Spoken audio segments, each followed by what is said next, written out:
Good evening, ladies and gentlemen. Namaskar. My name is Dr. Arshia Sethi. I have been associated with the arts for all my life and with the India Habitat Center for 10 years, some 20 years ago. Do the maths yourself. At that time, when we started the India Habitat Center, somebody at IIC did a stand-up comedy.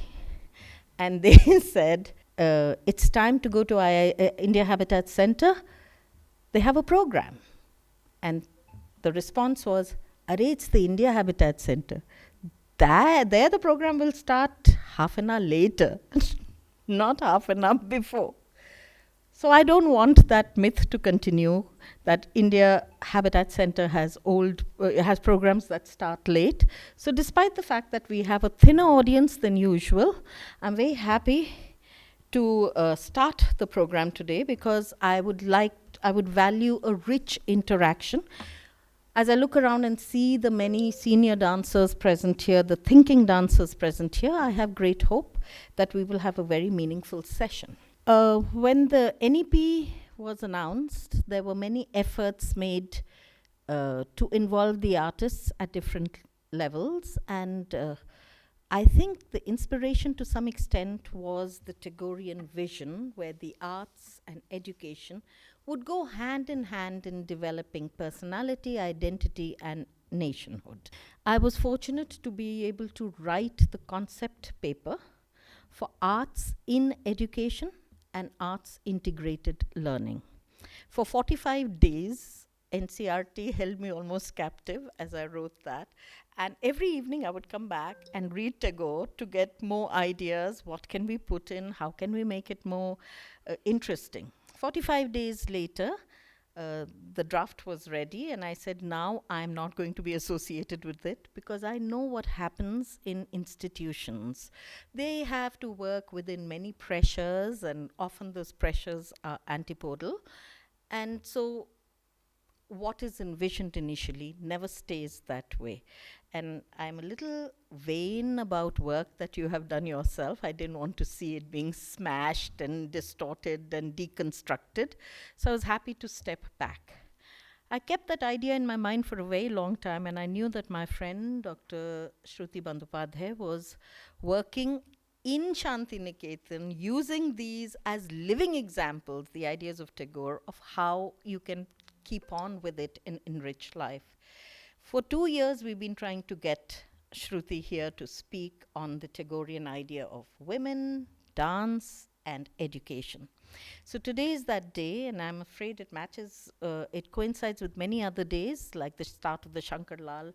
And I'm not a cricket fan anymore, but I know this is cricket season, so who knows, there's some match kind of a thing. No match? Then we've lost to Shankar Lal and sheer laziness. So today we're going to speak on the Tagorean idea of women empowerment through dance and its role in education today.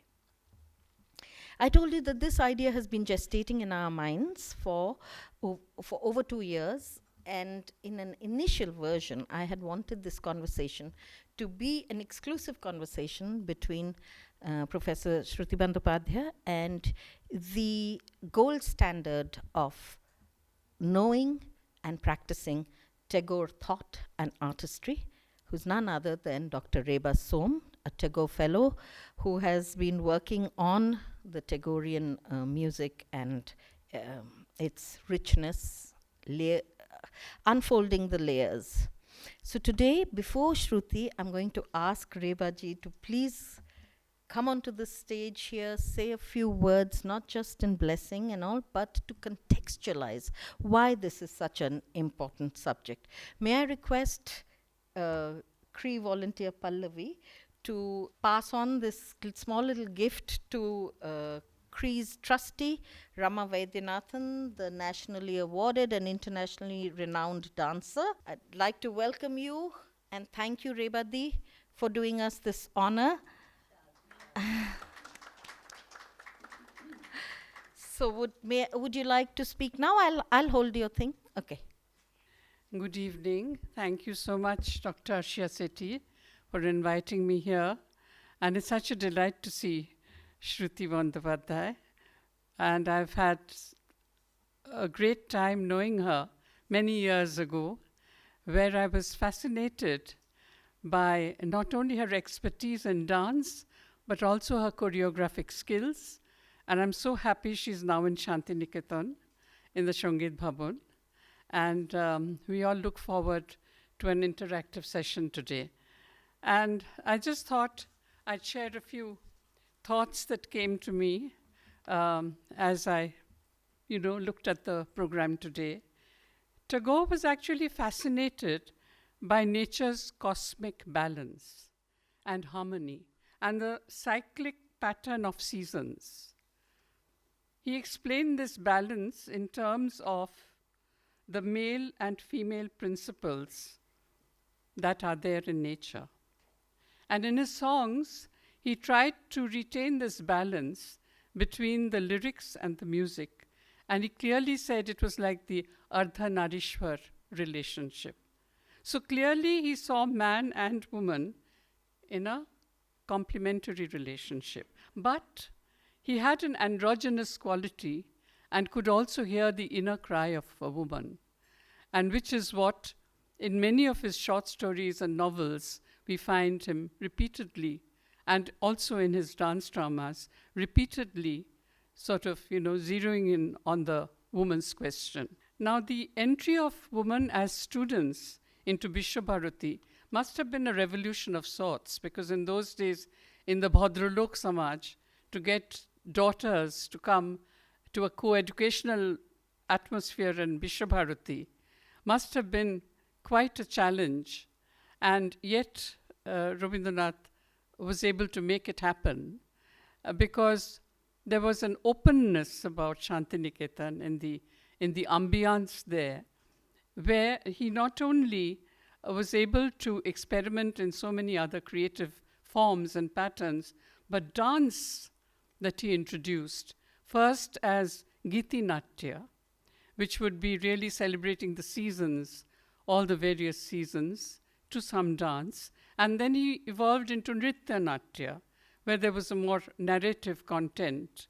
And there he got the woman not only to dance to initially the Lasya pattern, we are going to hear all of this from Sruti today, the gentle movements, but he got also so many aspects of classical dance, from Bharatnatyam to Manipuri to Kathak, and so on and so forth, and including the influences that he garnered from his travels abroad, whether it was ballet or the folk dance forms or the Balinese form. So he got it all together, but his whole concept, I think, was really to bring out the depth of his lyrics through his dance forms. So the two were, like in his songs, the lyrics go hand in hand with the music. In his dance dramas, the dance goes hand in hand with the songs. So they are equally important, and one lends itself to the richness of the other. Initially, the dancers had been girls, I think, and they also took on the male roles, which was quite different from what was happening in Kolkata in the jatras, where the men took on women's roles. But slowly, I think the men artists, men students of Santiniketan were co-opted into a few roles. So it made it a very, egalitarian, I'd say, and a very complementary relationship between the various participants in his dance dramas. And most importantly, Rabindranath saw for himself a role in the dance dramas, I think partly because he wanted to assure the mothers or the guardians of the daughters that they were not all alone. So he made roles for himself, whether as a sannyasi or as a baul or as a thakurdada or as just somebody seated on the stage, to give that kind of support and encouragement and to, make it a sense of, fulfillment for all of them to be able to put up productions. And of course, his famous dance dramas, all of them, Chandalika, Shapmochon, Shama, all of them, Chitrangoda, they were ticketed programs.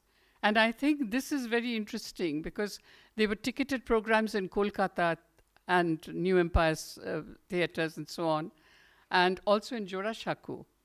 And I end today with a little bit about Gandhi. Now, Gandhi was very worried about the hectic travels of Rabindranath when he would go with his troops all over India, to Sri Lanka as well, to Gujarat and so on. And he said that don't go around with a begging mission. I have to, look after you, he said. And so he got G.D. Birla to give, in those days, quite a princely amount of 60,000 rupees, saying this is okay for your university for the moment, it'll pay off your debts.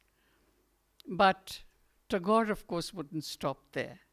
But there was a very marvelous exchange of ideas between Gandhi and Tagore, with which I will end here, which is in this whole question of ticketed shows.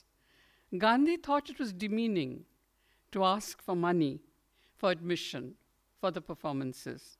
And Tagore replied, rather in a Shakespearean fashion, that the quality of mercy is twice blessed. It blesses him that gives and him that takes. And he said that his artistic creations carried, and I quote here, permanent standards of beauty, which deserved not donations, but grateful homage. The admission fees from the audience, and again I quote here, were very much less than what is due to me in return for the rare benefit conferred upon them. I think this is rather marvelous. And when I was with ICCR, I would often wonder why the ICCR programs are not ticketed, even a small amount, because that way I feel people give much more value to programs. I don't know how the artists feel here, but I certainly feel that they're not taken for granted. And so I'll end here, and I really look forward to the program of Shruti. Thank you so much. Thank you, Rebadi. Thank you so much. You've given us material for our next conversation, possibly in this room, which should definitely be done in a round table arrangement on whether shows now should be ticketed, because it's really been a long time that we haven't had ticketed shows other than theatre shows at the India Habitat Center. So you briefly touched upon the many changes that Tagore introduced, and I found it most fascinating that about the same time that Tagore is building Santiniketan, the women are coming to the forefront. In fact, much earlier, there was simultaneously the reform movement going on, the reform and revival movement around female dancers in the south and in the north, whether it was the Devdasis or the Tawaiffs. So Tagore does break many shibboleths of gender, shibboleths of patriarchy, shibboleths of caste, not just in his themes like Chandalika, but on women's agency. And he did not paint it in the goddess format always, glowing. In Shama, her agency is a little suspect and various shades of grey in it. So he gave a very interesting capacity to the women characters that he created. So I don't want to stand between you and the absolutely wonderful and interesting presentation we are going to have now by Shruti. May I request Pallavi and Rama to do the honors? We have this small little gift to welcome you, Shruti. Thank you so much for being here. And as they say कि इंतज़ार का फल मीठा होता है, 2 years of इंतज़ार for this day. It's your stage now.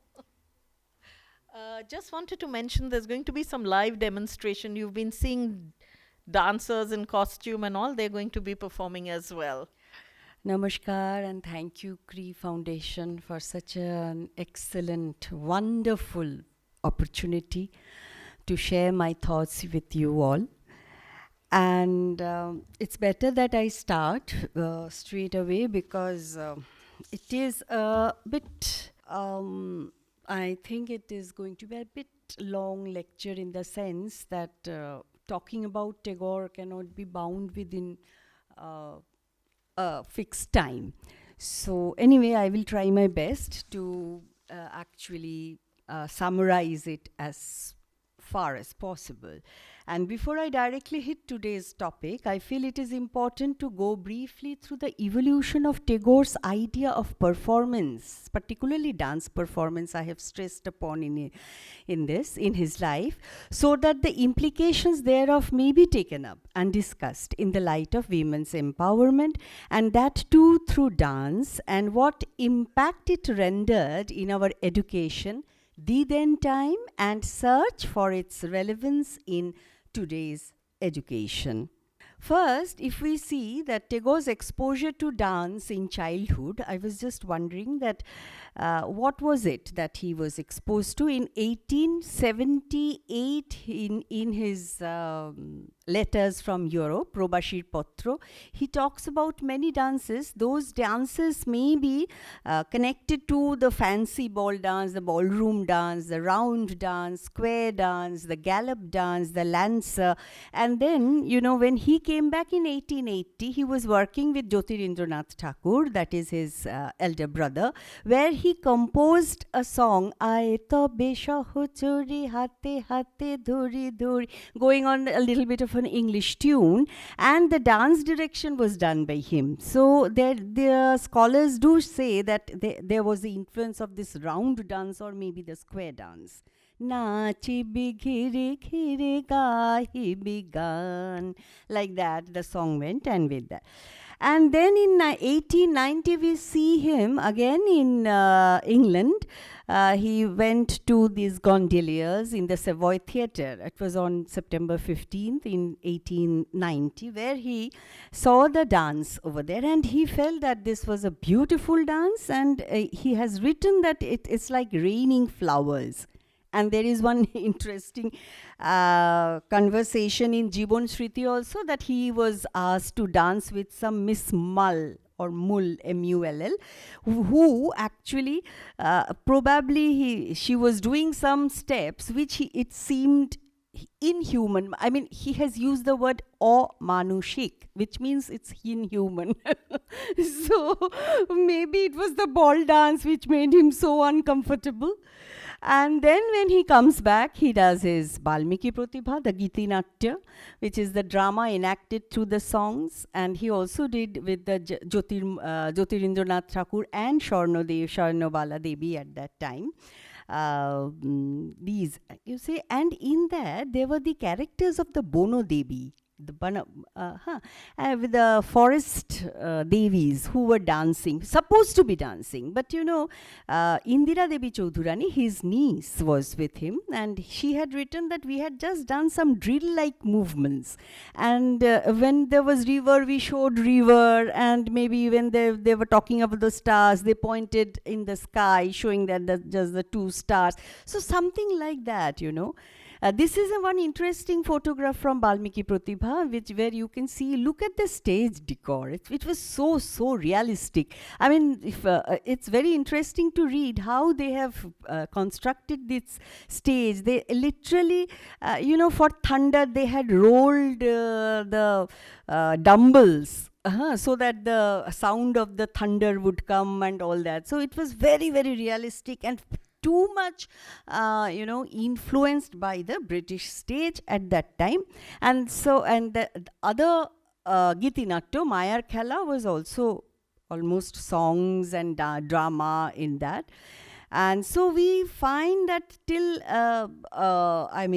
that time, there was no conscious effort from his side to integrate dance. It only started, and we can also conclude that dances practiced in Kolkata, whether especially the Bai dance, had no influence on him. Neither his exposure to European dances had any influence on his stage productions. And this is entire contrary to his music, where he had used Irish tunes for his Giti Natyas, or he had been so much influenced by Herbert Spencer's words that whenever an emotion is attached to speech, a tune is automatically attached to it. Though later on we see that a movement or an expression is also attached to it. That's what Tagore had finally come up in his later days. Now, the interesting thing that we don't get any evidence that before 1899 he saw any Manipuri dance performance. So 1899 was the first time he saw Manipuri dance performance in Agartala. And after that, he's starting his Ashram Vidyalaya in 1901. He introduces in 1907 the Ritu Utsav by Shomendranath, his youngest son, who died the same year at the age of 13 only.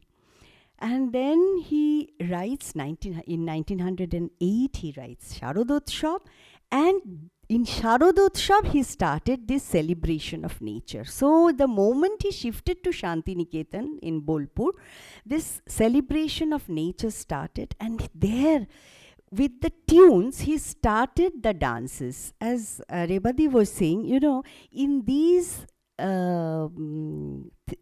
plays, he had introduced dance in the sense walking and rhythmic some movements, and that was done by the boys first. Like Shantidev Ghosh is writing, Amra bethechi kashero guccho amra bethechi. In that, they were doing the movements with the kash fool, the kash flowers and all. So it was first gradually introduced like this among the boys, to make them, that's what I thought, that they make them used to movements with songs. So that later on, when he tried to introduce it to their daughters and their wives and all, it was a bit easier for them to accept in that. And now, 1919, Rakhal Ras he sees in Machimpur, near Sylhet, and in 1919, Buddhimanta Singh arrives in Santiniketan, and he is a Manipuri dance teacher. See, from 1899 to 1919, 20 years he had this in mind to bring in dance for the children in his education institute. And next we see that, dances were constantly, as Rebadi was saying, in his dramas, whether it is Raja or Achulayatan, there were small dances we can see in Falguni particularly, and Tagore himself danced as the blind baul there. And till this phase, we find that he was, there were three trends. One is the acting of the human characters, which is a standard one. Next is the role of nature, and in that role of nature, we are finding that it is symbolic. Symbolic, like using the kash during the Sharadotsav and using the other flowers, the seasonal flowers when they are doing the Utsava. And another interesting thing is the personification of nature. Like there were the sun, someone is enacting the sun, someone is enacting the moon, or someone is enacting the Shuktara. So these are the characters from nature only, and she was using. So this nature had tremendous impact since he was working in Santiniketan, and he had all his classes under the trees and like that. So this is how dances came. And in 1919, Buddhimanta Singh from Tripura, when he came, and after that we find in 1923 the Gujarati peasant families come. And in that, he himself wrote his own song. Dui hate kaler mundira je shodai baje. He loved that, he will give his lyrics would be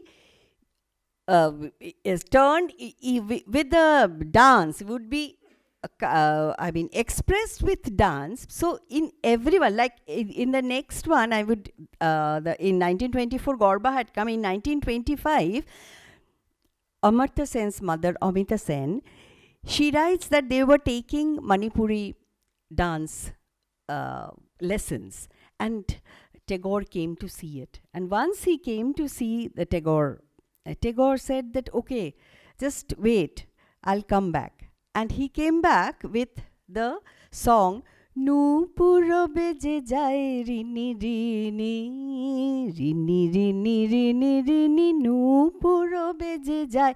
With this song, so he requested that you ask, please, Navakumar Singh, you please make a composition on this, absolutely of Manipuri style. So what we did in Santiniketan, since we have introduced Rabindra Nritya now as in the BA and MA courses, we were trying to recreate this. I'll just show you a little bit of this dance. Manjusha will show it. She's one of my youngest disciples at the moment. Just do it, please. How we are trying to recreate. I don't know how it was. There was no video, unfortunately, but we are trying to do.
This was the time when we are also getting Garba, and also the Gujarati peasant families, they come to Santiniketan, and on the other side. So, these incidents of dance introduction, one dance from the northeast and the other from the west, provide us the insight of Rabindranath's thoughts on dances at that time.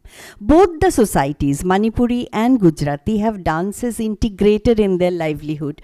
Bringing in dances from two extreme corners of India only suggests his outlook for assimilating the treasures of the variety that India possesses.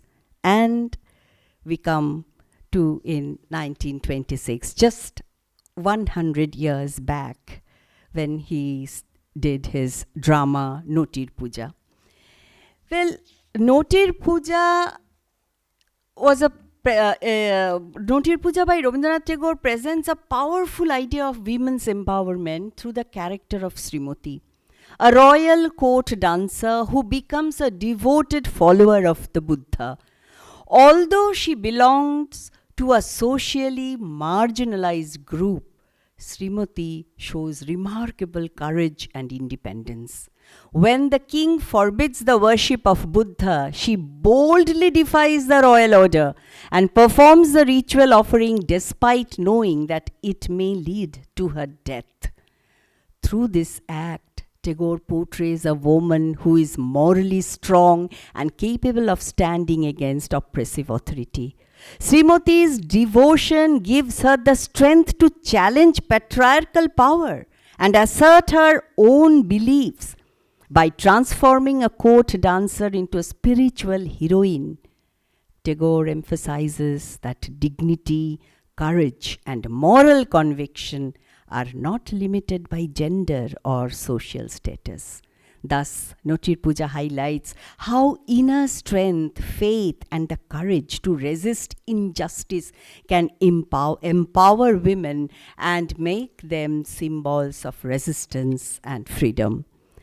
And apart from this, which is related to our discussion today, if we look at Notir Puja, this was the first strong base of Rabindra Nritya. It was exactly, which is 100 years old now.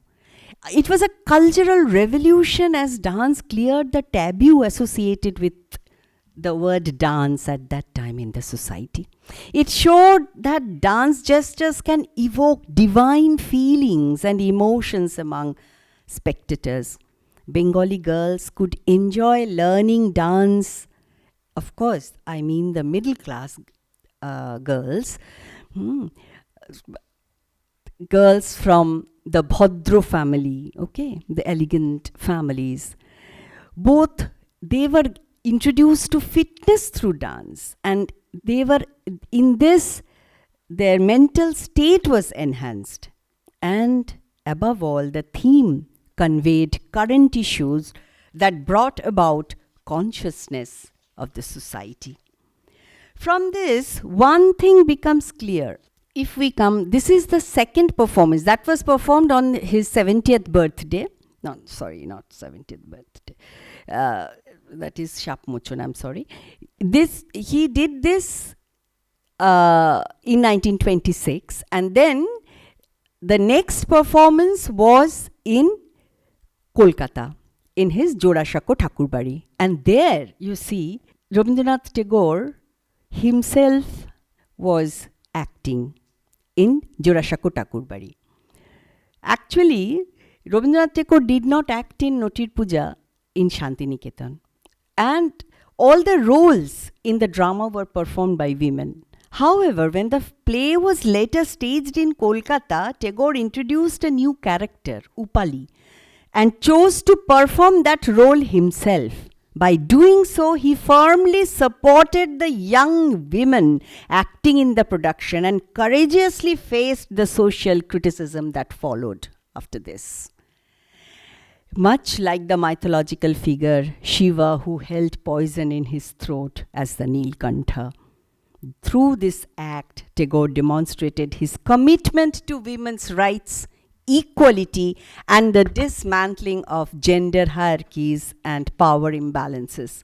Interestingly, the final dance of Noti was largely choreographed in Manipuri style, where devotion is at the core of expression, reflecting the spiritual essence that defines the dance tradition. So 1926, it was mostly the devotion that he wanted to show, that through dance, you can aspire for spiritual freedom.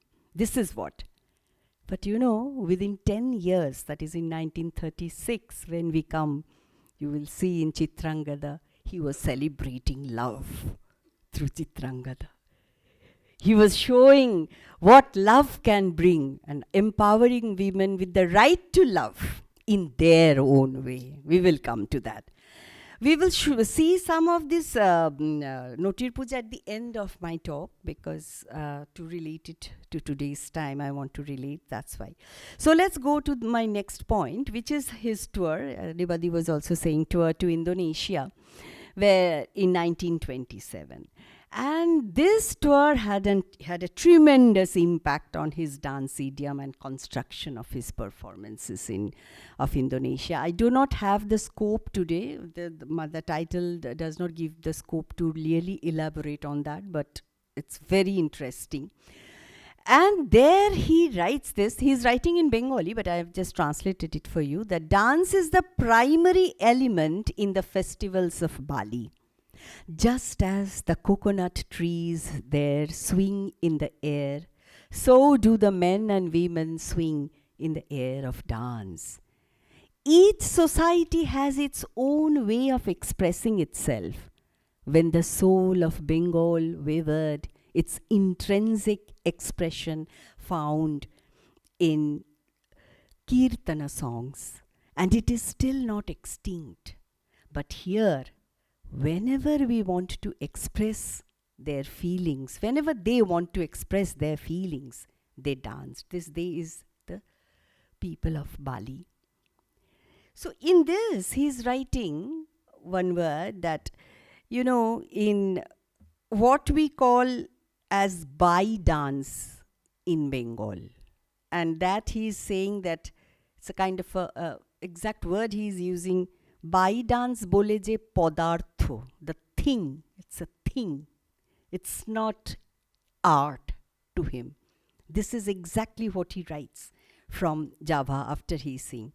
So next slide, I've just seen this so much. He has seen the masks, mask dances, probably topeng he has seen. He has seen the little girls in the palace of Gianer, Sukarta. He has seen the dance drama in Java, where probably in Ramkian, not probably, definitely in Ramkian, because he loved the fight between Indrajit and Hanuman. And he's saying that if only the fight of Indrajit and Hanuman be so artistic, then there is going to be peace all over. It was such beautifully constructed and composed. He's writing exactly. So you see, he had tremendous influence of Java, Bali, and the Indonesian art. And when he came back, he started working on Riturango, which is Nataraj Riturango Shala. Actually, Nataraj Riturango Shala, later on it was transformed into Riturango, where he's talking about the 6 seasons. And he envisioned Nataraja as the that his dance actually is the cycle of the ritus. Cycle of the ritus. That's how he envisioned Nataraja. Instead of how we say Shiva and all that. So, and then he had taken some of the Javanese designs and all that. So, after that, if we just look into the array of dance teachers coming to Santiniketan, I have tried to give you some of the highlights of that. So till here, we can talk about Visva-Bharati University, how dance was included as an essential part of the education, and the education aimed at the overall development of mind, body, and soul.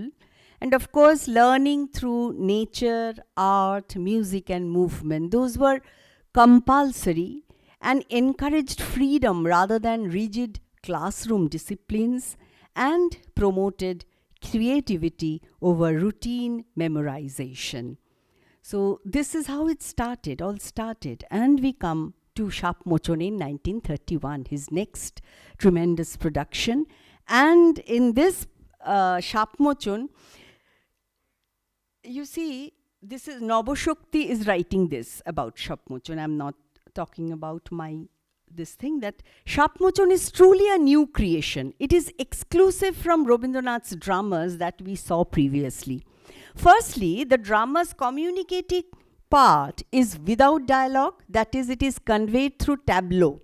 The poet recited the story himself, and following his reading, the actors put up gestures. See, now gradually this accompaniment thing is coming up. In between were the songs put.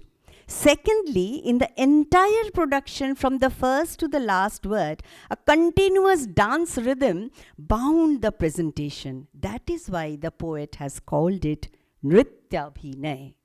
So, before the dance dramas, this is a bridge, Shapmochon, and of course, Tashirdesh in 1933.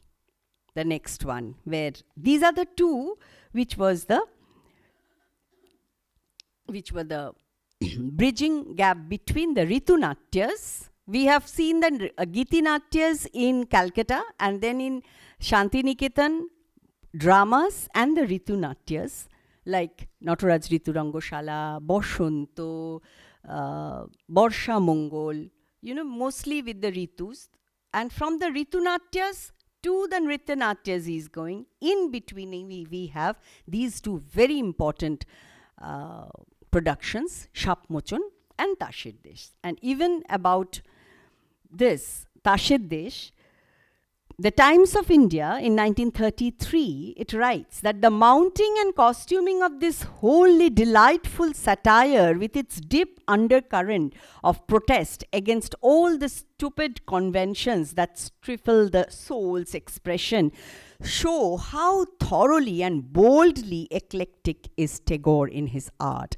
for in designing he has drawn on picturesque costumes, dance of Bali and Java, and the weird panoply of ancient Assyria, has added to it a dreamland of his own making, and has produced a decor strangely Indo-Chinese in effect. So now we get productions which is exclusive to the south and southeastern zone of the, of our world. And now next comes Chitrangada. This is Jamuna Devi. This is a photograph of Jamuna Devi, the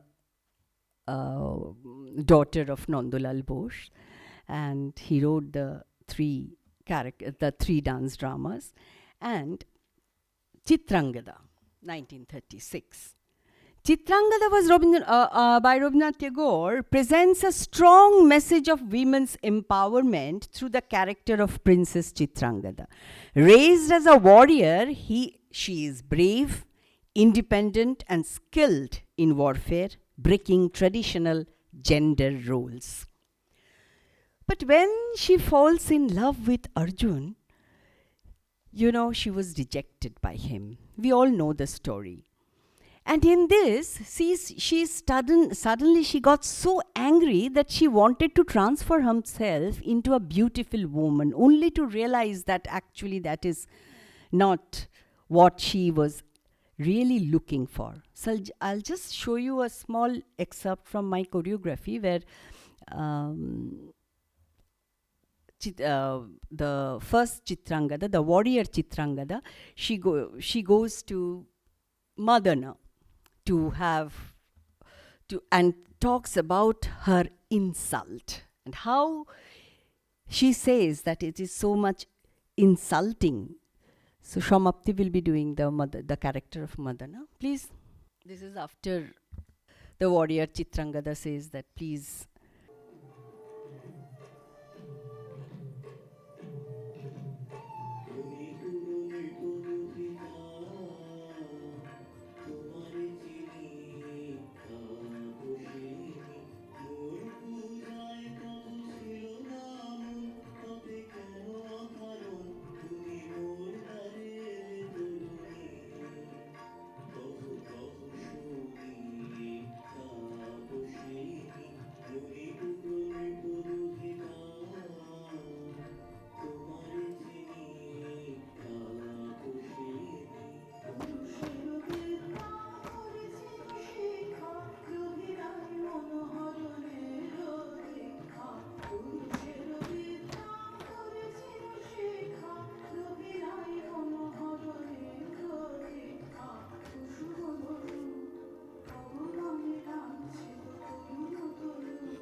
That's all. That's just the anger that she's saying. And after this, she gets beautiful. So the beautiful Chitrangada comes in, and then she is in love with Arjun and all that. But then gradually she gets very tired of, being with Arjun just as a beautiful woman.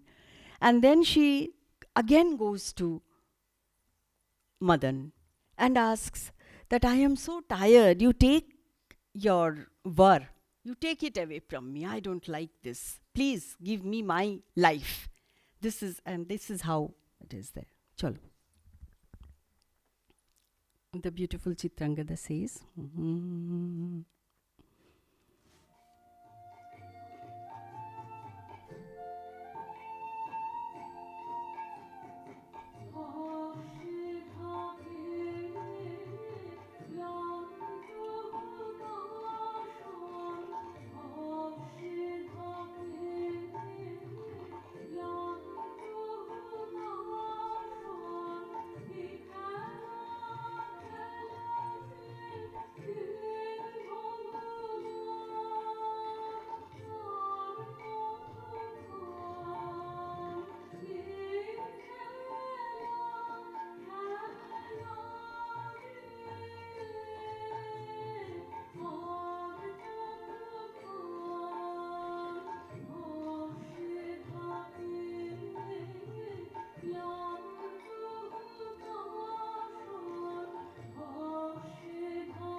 So only the fruit comes only after the flower. So that's what is said over here. So through Chitrangada, Tagore emphasizes self-respect, self-identity, and equality in marriage. So at the end, when she comes back in her original self, the famous song, small 3-4 lines, where she emphasizes that equality in marriage is very important. So just 2 lines of that also. She boldly declares her true identity and asks to be accepted as an equal partner.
And that was in Calcutta. Look at, again in Calcutta, Tagore sitting on the stage to give all the support to all the women artists dancing on the stage, that too in Calcutta. So this is Chitranga, the very famous picture actually. Now we come to Chandalika. That is everyone, we all know that in Chandalika the heroine, that is Prakriti, questions her mother about her position in society. Why is she an untouchable in the Hindu society? She gets the answer when a Buddhist monk, Ananda, enlightens her with the words, Je manobo ami, shei manobo tumi konna. I am the same human as you are, dear. She falls in love and feels this insight as her new birth. Rabindranath gradually unfolded the character into a complete woman being. Chandalika is profoundly relevant to women's empowerment. Prakriti's journey is not just about caste identity, but about a woman discovering her selfhood in a society that doubly marginalizes her, both as an untouchable and as a woman. The turning point in the play is not romance, but self-realization. Ananda's words awaken her sense of dignity, but her true growth occurs when she takes responsibility for her actions and chooses ethical freedom over possessive desire. She evolves from a passive victim of social prejudice into a conscious individual capable of moral choice. Small excerpt.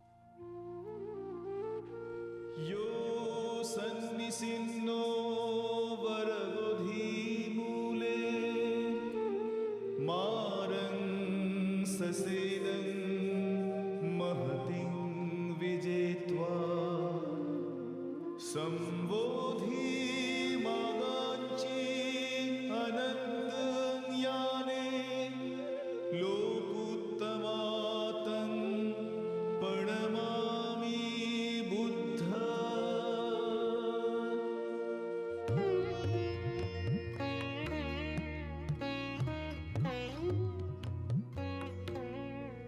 জলু দাও আমায়, জলু দাও,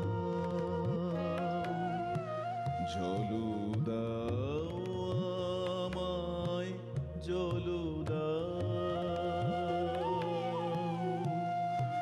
রুদ্র প্রখর তরু পথ সুদীর্ঘ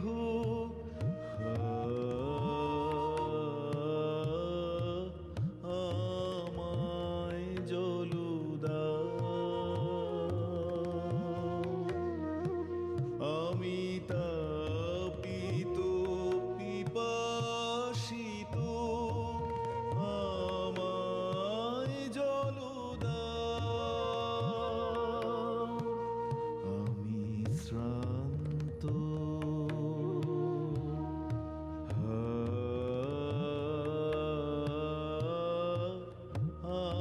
আমায় জলু দাও।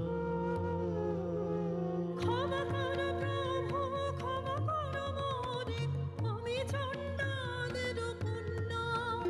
মোর কোপের বাণী অশুচি, আমি চণ্ডালের কন্যা। তোমারে দেব জল হেন পুণ্যের, আমি নহি অধিকারিণী, আমি চণ্ডালের কন্যা। যে মানব আমি, সেই মানব তুমি কন্যা। যে মানব আমি, সেই মানব তুমি কন্যা।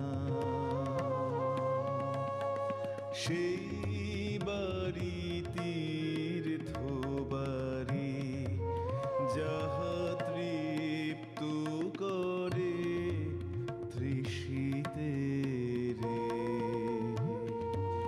যাহা তাপিত শ্রান্তের স্নিগ্ধ করে, সেই তো পবিত্র বাড়ি। জলু দাও আমায়, জলু দাও।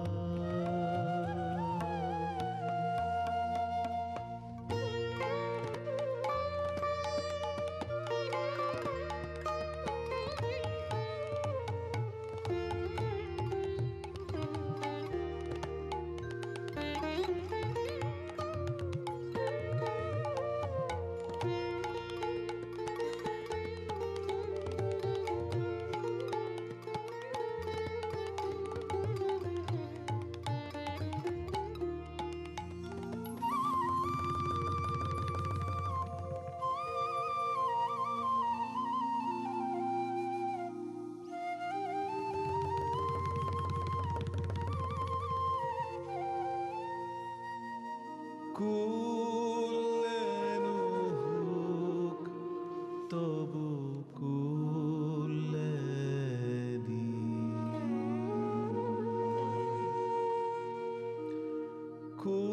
কুলেনু হুক তবু কুলেনি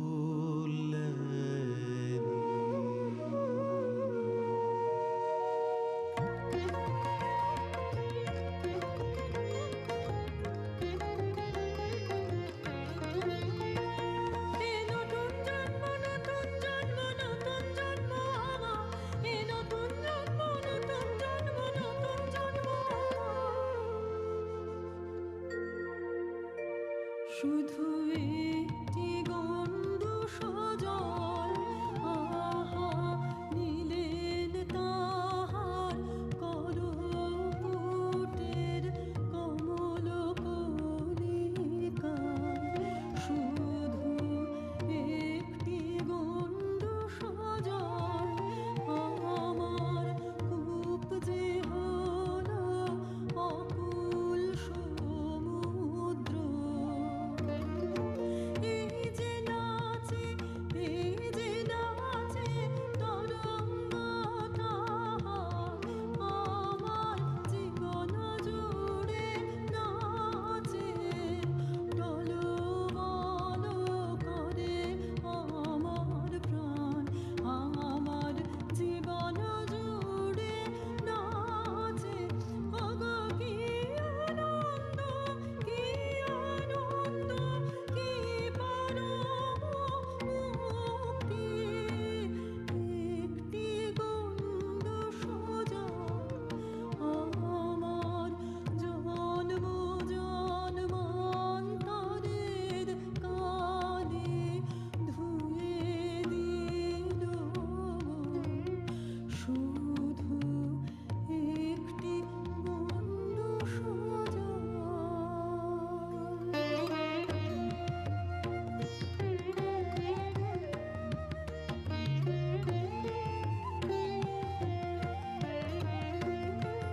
শুধু একটি গন্ধ সোজা আহা নীলেন তাহার করপুটের কমল কলিকা শুধু একটি গন্ধ সোজা আমার কূপ যে হলো অকুল সমুদ্র শুধু একটি গন্ধ সোজা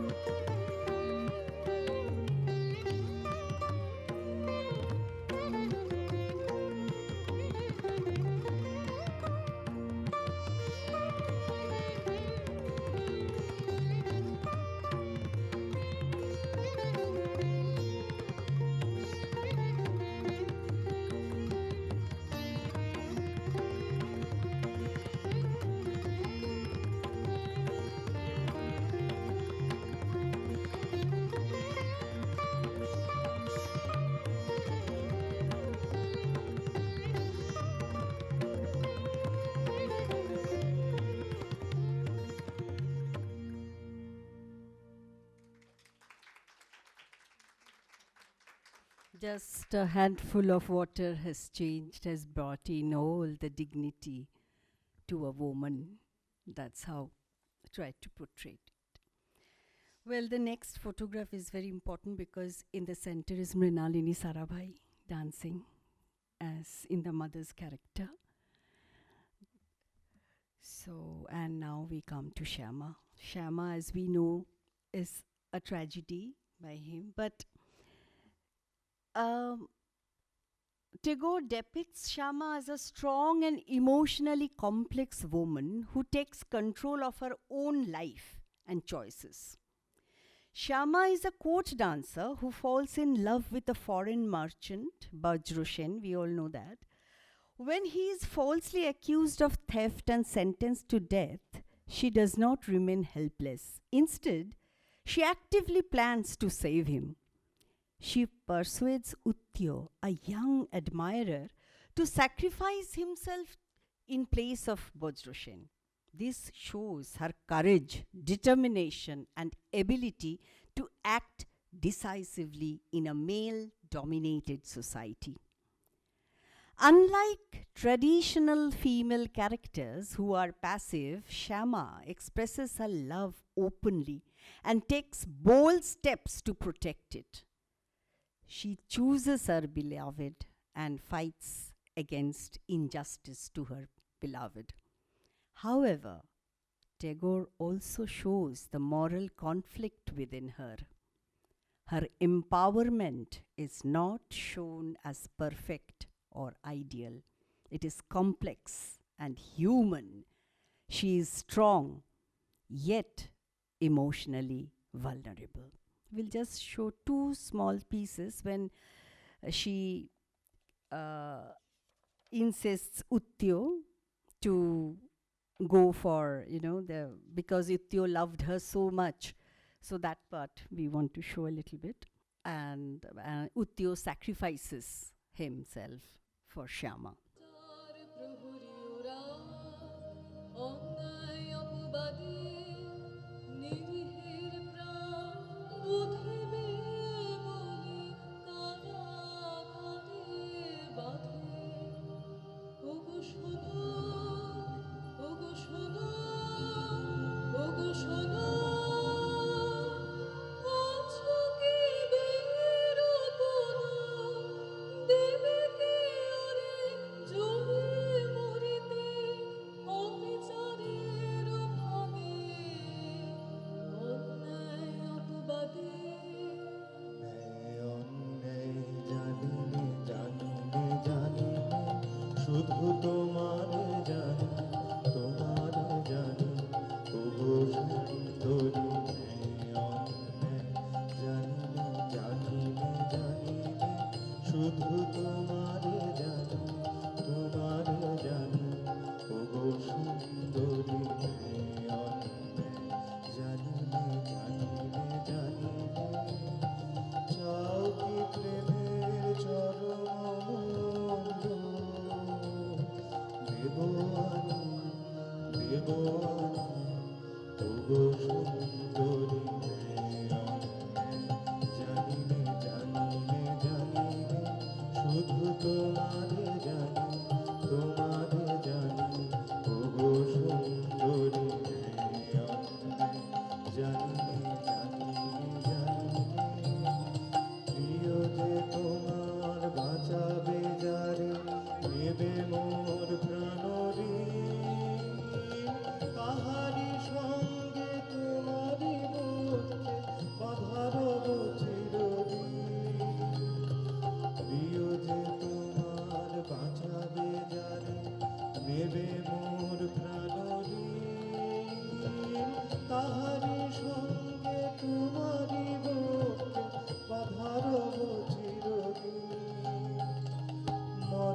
and sacrifice.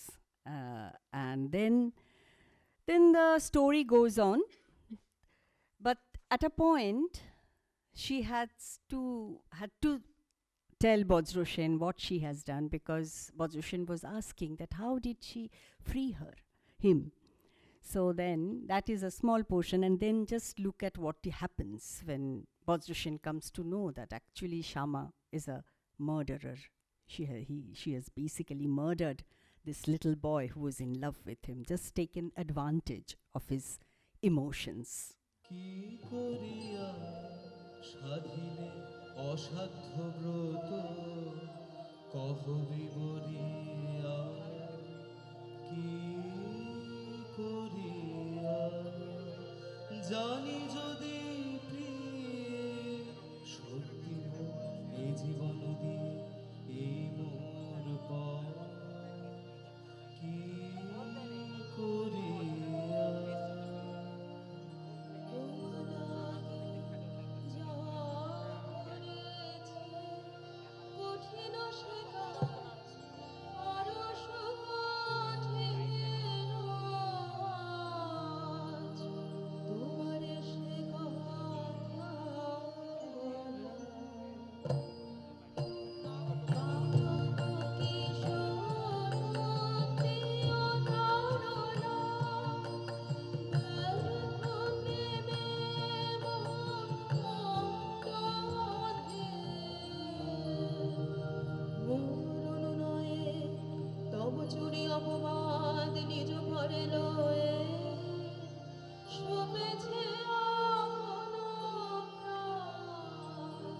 কাটিতে হবে রে রে পাপিষ্ঠা জীবনে পাবে না শান্তি ভাঙিবে ভাঙিবে কলুষণীর বজ্র আঘাতে কাটিতে হবে রে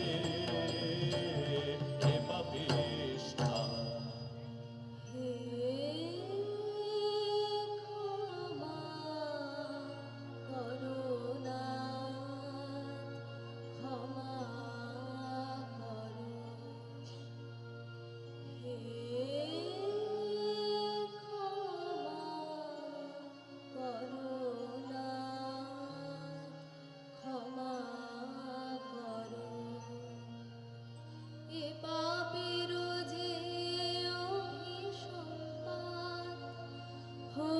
বিধাতার হাতে নিদারুণ তার তুমি ক্ষমা করো তুমি ক্ষমা করো তুমি ক্ষমা করো হে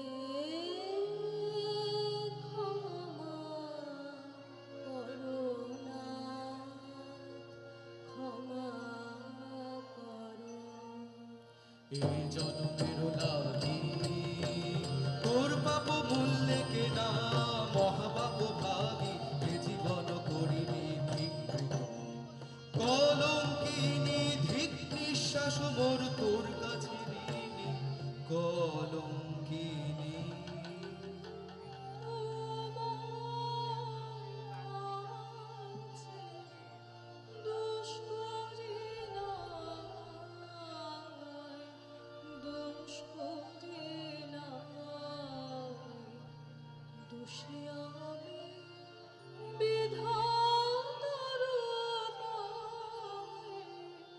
তিনি করিবেন রোষ সহিব নীরবে তুমি যদি না করো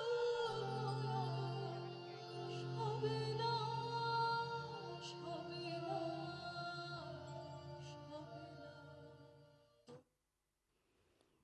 See, at the end, she says, "Who are you to judge me?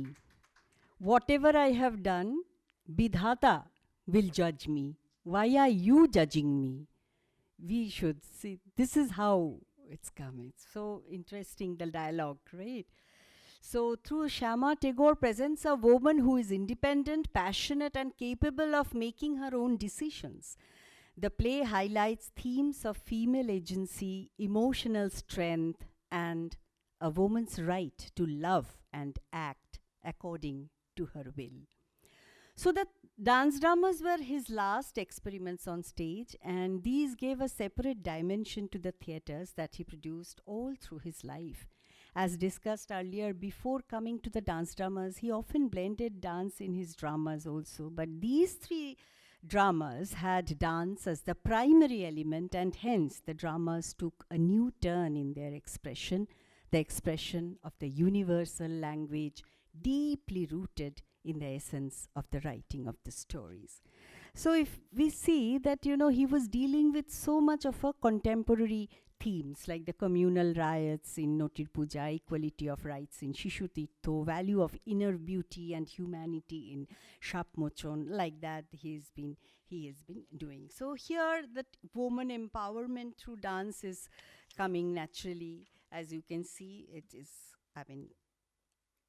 building the self-confidence and leadership skills in girls, enhances the communication and emotional intelligence. Once these girls get trained, even through these characters, these are being provided. And of course, then comes the career opportunities, helps challenge gender stereotypes in the society, encourages financial independence through professional training, strengthens cultural awareness and pride, and supports mental well-being and stress relief.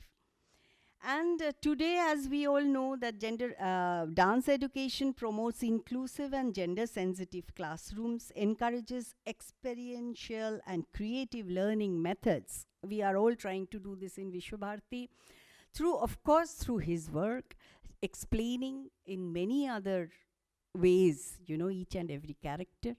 It helps develop teamwork. If you can see all my girls, they are all doing any characters they can do, and there's this discipline and the perseverance. This is a specialty in Visva-Bharati. The teachers and the students, they work together. And these are all used as social awareness and advocacy, aligns with modern goals of holistic and value-based education, and empowers the young women to express opinions and claim public space confidently. The Tagorean idea of women's empowerment through dance reflects a profound understanding of education as a transformative force. Rabindra Tagore envisioned a society where women could freely express themselves, develop their talents, and participate actively in cultural life. Through the establishment of Visva-Bharati, he demonstrated how artistic education could challenge social barriers and promote equality. In his philosophy, dance was more than an art form. It was a means of liberation, self-realization, and social change. In contemporary education, this vision continues to inspire efforts towards holistic learning and gender empowerment. By embracing creativity and freedom, educational systems can help women discover their voice, strength, and rightful place in society. Before I conclude, there is a small excerpt from Notir Puja, as I had told you, which was written exactly 100 years back. And at that time, if we look into the world, we see that it was the period of the post-World War, First World War. The Treaty of the Versailles in 1919 imposed very harsh penalties on Germany. Though the League of Nations was established for international cooperation, but faced challenges in enforcing them because US did not support it, and they took a very much an isolated stand. And at the same time, fascism was rising in Italy with Mussolini. And also the European powers like British and France were under pressure of the nationalist movements like in India and China. That was the background when he wrote, Hingshaye unmatto prithvi nitto nithuro dando ঘোর কুটিল বন্ধ তার লৌহ জটিল বন্ধ ঘোর কুটিল পন্থ তার লৌহ জটিল বন্ধ. The world is maddened with violence, engaged in brutal, ceaseless strife. Its path is crooked, dark and complex, entangled in iron chains of bondage. And that's when Noti dances, Amaye khamo he khamo, Namo he namo. She is the preacher of peace. And look at what happens at the end of Notir Puja. We'll just have a small excerpt and end my lecture today.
আমায় ক্ষমো হে ক্ষমো নমো হে নমো তোমায় শরীর হে নিরূপম নৃত্য রসে চিত্ত মম উছল হয়ে মাঝে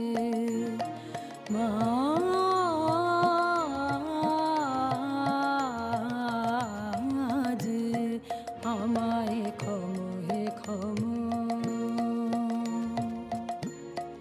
আমার সকল দেহে আকুল রবে মন্ত্র হারা তোমার স্তবে ডাইনে বামে ছন্দ নামে নব জনমের মাঝে বন্দ নামর ভঙ্গিতে আজ সঙ্গীতে বিরাজে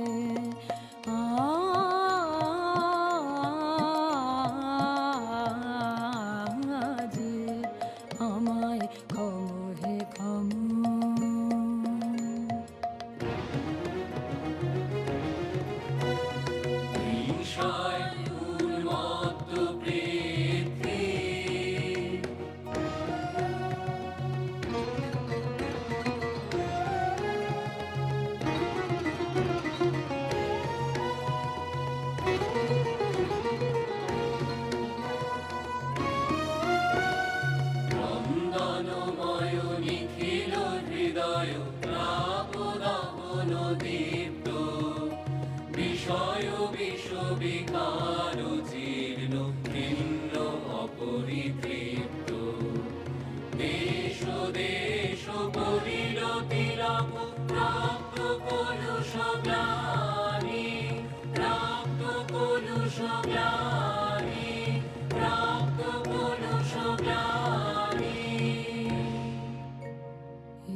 চেতনা সব বেদনা রচিল এ যে কি আরাধনা তোমার পায়ে মোর সাধনা মরে না যেন লাজে বন্দনা মোর সঙ্গীতে আজ সঙ্গীতে বিরাজে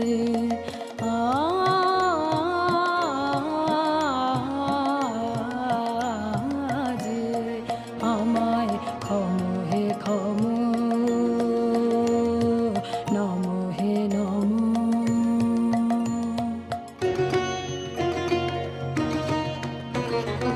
হিংসায় উন্মত্ত বৃদ্ধি, হিংসায় উন্মত্ত বৃদ্ধি, হিংসায় উন্মত্ত বৃদ্ধি, হিংসায় উন্মত্ত বৃদ্ধি।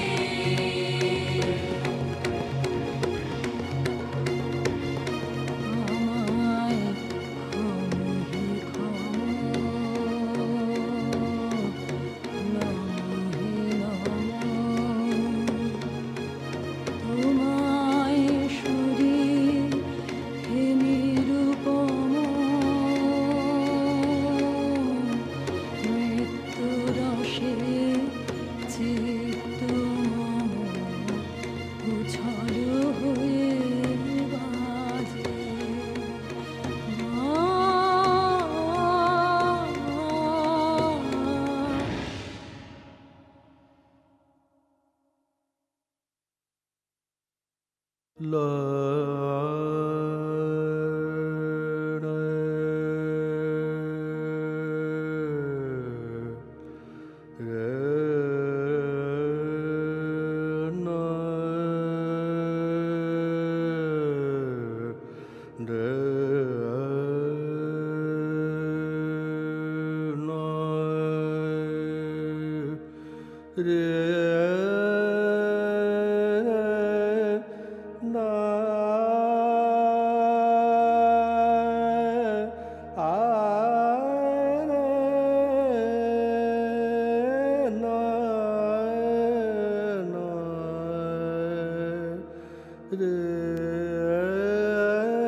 কলুষতামসহর জয় হোক তব জয় অমৃত বারি সিঞ্চন কর নিখিল ভুবনময়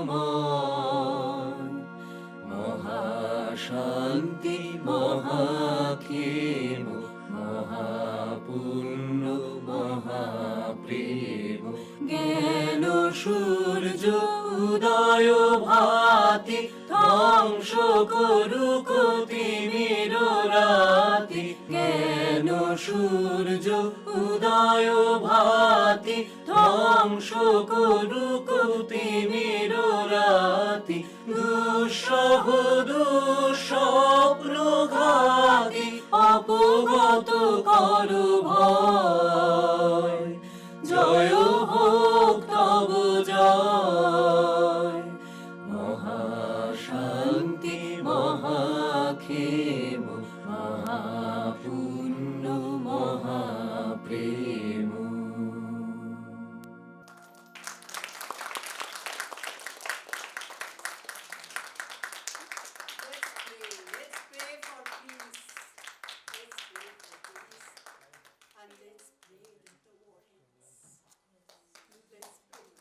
I can't imagine a more powerful and meaningful presentation than what has happened today. The ending, of course, was just so moving. But to recognize the fact that it's 100 years since Natir Puja was a fact that I had not factored in at that time when I planned this program. So thank you so much, Sruti, and all the dancers. May I ask one of you to please introduce them? I'm so privileged to have so many senior dancers and gurus. Can you, Shruti, be here? And may I invite Nandini Didi, Rama, Kavi, Rini, Shagun, Subhash ji, aap hi aiye, Ambali, aap aiye. Please, I want this moment to be captured with so many dancers. Reba Didi, we can't have it without you, this picture. Shobhi, I want you to take this picture, please. Come. Thank you so much for coming. I don't know the name, so I'm going to ask Somabha because I know that. One by one, I'll introduce. So Annesha Bagchi,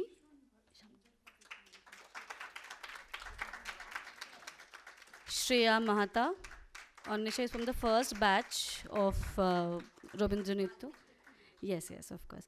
Shreya Mahata, Amrita Ghosh. Both of them are from the second batch of Rabindra Nitya Visva-Bharati. In the third batch, we have Shamapti Chatterjee. Then the next is Monjusha Manna from the fifth batch. We also have Biraj Roy. He's a Kshatriya dancer, Kuchipudi dancer, and also pursuing Rabindra Nitya. He's a student of Rabindra-Bharati University. We have Shondip Kundu, again Kshatriya and Kuchipudi dancer, performing Rabindra Nitya, and a student from Rabindra-Bharati University. And myself, Shomabha Bandopadhay, and I'm a classical Manipuri dance artist, and also I am working on Rabindra Nitya. And tomorrow we have a Chandalika that is scheduled at the IIC. So most cordially inviting all of you. This is going to be, it's from 6:30 p.m. tomorrow at the main auditorium, CD Deshmukh, and that's going to be our first Chandalika performance. So we are, that's like the premiering, that's the premier show that we are having. So we would be really grateful if you all come. Thank you so much. Get onto the stage for a photograph. So ladies and gentlemen, I thank you for being here, but I want to add one more thing, one more qualification for Somabha. She's Dr. Somabha Bandopadhay and is teaching law at the university here at National Forensic Science University.